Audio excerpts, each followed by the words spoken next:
Smith has won the 150th Open. He is the champion golfer of the year. Your name continues to be mentioned about LIV Golf. Is there any truth to suggestions that you might be signing? I just won the British Open and you're asking about that. I think that's pretty not that good. There's talk more than $150 million could be on the table. I don't know, mate. My team around me worries about all that stuff. I'm here to win golf tournaments. I hope he doesn't, because I think he can leave a great legacy by winning major championships and becoming the best player in the world. Well, I think the question is, does it hurt the game? I don't think it hurts the game at all. I think it's something new. I was hoping the PGA and the LIV could get together and work something out where it could all be kind of one. Greg Norman's an icon in the game of golf. We've been friends for a long time, but unfortunately he and I just don't see eye to eye in what's going on. There's no animosity between players, yet there's stories being written that there are, so yeah, you're creating issues where there aren't. Does he want to win more majors, or does he want the money? I'm hoping that he stays and leaves a great legacy like a Tiger Woods or a Rory McIlroy or guys like that, which he could do. Some players will never ever get a chance to play in a major championship, never get a chance to experience this right here.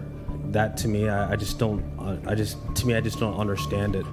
I couldn't be more excited and ecstatic with where I'm at. I get to play and compete, but still do the things outside that I want to do. I'm not going to begrudge anyone if they win the Clara Jug and they play on a different tour than I play. I mean, it's still a wonderful achievement. They're still playing the same sport. Players have to earn their place in the Open, and that is fundamental to its ethos and its unique global appeal. Yeah, well, that's how the week played out. Sean Maloney's head has just exploded at the mention of $150 million. He's what? My God, if only I could putt like Cam Smith. What annoys me is that the story has become that when we should just be still a week on, acknowledging how incredible he was down the stretch at the home of golf. He was unbelievable. I'm sure you're all up watching it. You know, toothpicks in the eyes, 4:30 Monday morning.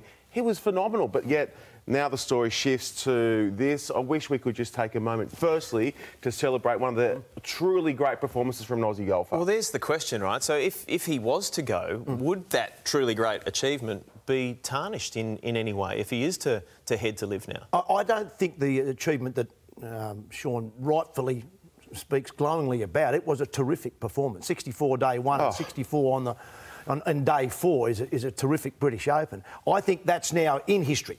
That's one of the great tournaments that probably Cam Smith will ever have, and one of the great British Open finishes we'll ever see. So that's there. The concern now going forward will be if he does go to LIV, others will follow, I have no doubt, if he does go, and that will split the game right up. The future tournaments are the ones that might lose their lustre because they won't have all the great players there. Will we see a Cam Smith chase down Rory McIlroy on day four in the future? That's the concern if he goes to LIV.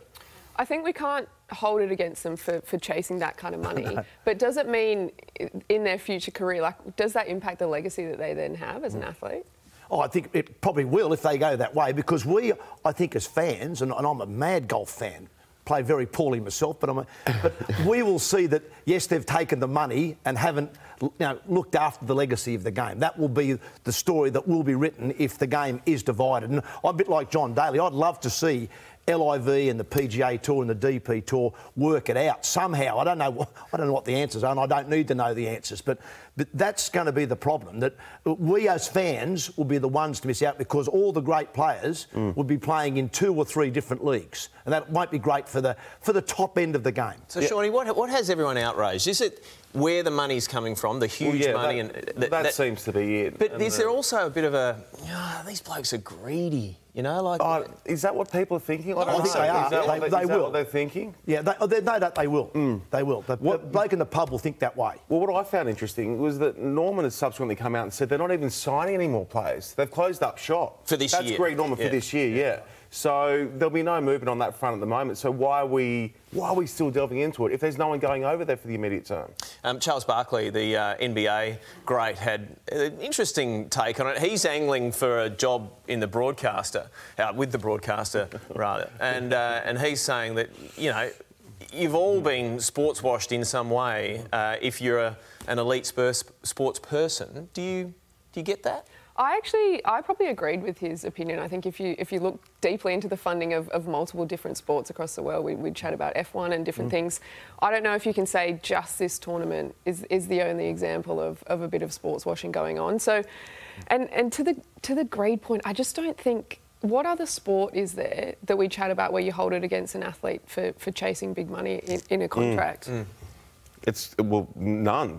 As you know, Chloe, the answer to that is none. I love that Charles Barkley, arguably the world's worst golfer, is so shameless in just plugging his way. Have you seen that guy swing? It is horrific. Just shamelessly plugging his way into a commentary spot. It's great. I think one of the differences for me has been that there hasn't been this animosity, and I believe we've got Mark Allen on later on the show to talk about this. I want to know if there is any animosity between the players and the PGA Tour, because I haven't heard any. And all of a sudden this money from the LIV's come out, obviously led by Greg Norman, that says, oh, we've got big money if you want to come and join us. But the reason that I think that the bloke in the pub will see them as being greedy is because we haven't heard that there was a problem with the game. The players have generally felt, yes, we're well paid, we're well looked after. Yes, there could be more games in Australia. We'd love to see a couple more tournaments down here. But apart from that, I haven't heard any disquiet amongst the players and the current administration, if that's the right way to put it. I will be interested to hear Mark Allen and his take on where it all ends up. You know, you think about Rebel Tours or World Series Cricket or Super League. At some stage, it all has to come together and they have to sort it out.